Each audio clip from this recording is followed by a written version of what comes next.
Igihugu cy'u Burundi ngo kirafise ubutunzi budasanzwe mu bijanye n'amazi. Ni muri iyo ntumbero ubushikiranganje bw'ibidukikije bwatunganije kuri wa 2023 Rusama 2024 uruganda rwo kumenyesha abakorera mu gisata c'amazi ubutunzi bufatiye ku mazi ico bita economibre mu rurimi rw'igifaransa. None ubutunzi bufatiye ku mazi niki? Christian Mubona umuyobozi mukuru w'ibidukikije arabidusigurira. Iki gisata c'amazi abantu benshi baragikoreramwo ariko ntibibuka yuko hariho ubutunzi bushingiye ku mazi.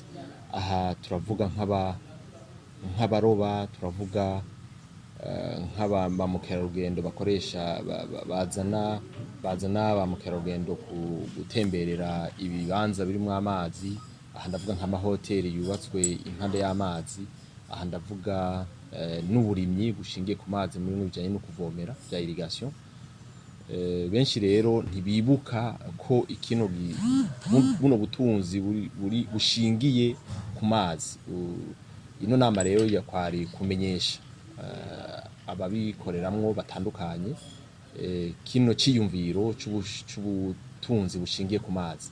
Ni ciyumviro kivutse vuba ko cavuka mu 2016 hano muri Afrika bifashijwemwo n'igisata c'ubutunzi cishiramwe mpuzamakungu ONU ku mugabane wa Afrika, ari nabo bari bafashe mu mugongo kino gikorwa c'uwo munsi cyo kwegeranya abakorera mu gisata c'amazi bakora ibikorwa by'ubutunzi bushingiye ku mazi. Christian Mubona avuga ko mu gihe abantu bose bomenya ko amazi ari itunga bizotuma atunganywa neza, agatera kamo abantu bose kuyabungabunga.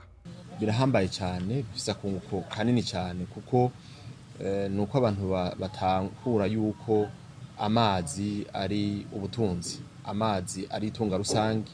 Gutyo bamaze gutahura neza ko amazi ari itunga kandi ari itunga rusangi, bivamwo gutunganya neza amazi no kuyabungabunga. Nivyo turakunda kuvuga ikijanye no kubungabunga amazi, mugabo bigiye kuronka inguvu kuruta kuko abantu n'abatavyitaho bagiye gutahura biciye hano yuko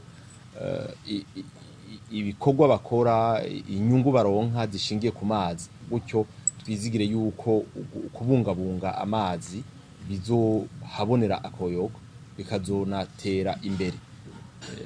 Twagomba kwibutsa yuko kandi ko igihugu c'u Burundi ari igihugu gifise ubutunzi budasanzwe mu bijanye n'amazi, duhereye cyane cyane ku kiyaga Tanganyika arico kiyaga kizwi cyane. Mugabo murazi yuko dufise n'ibiyaga bitandukanye mu Burundi bifatiye ku nzuzi ziri mu gihugu c'u Burundi. Murazi ko ari nyinshi, dufatiye ku masoko, dufatiye no ku mazi yo mu kuzimu yayandi dupompa tukayakoresha ari kunywa, ari kugira, ari no kuyavomeza, ari mu gukora ibikorwa bitandukanye. Twagomba ahubwo tugire ko dutera kamo abantu bose bakora mu gisata c'amazi ko ari itunga rusangi, kuyabungabunga ari igikorwa c'umwe wese mu Barundi bose, abakuru n'abato, abarimyi n'abatarabarimyi. Amazi tuyagire kintu cyo kubungwabungwa, cyo gufata neza.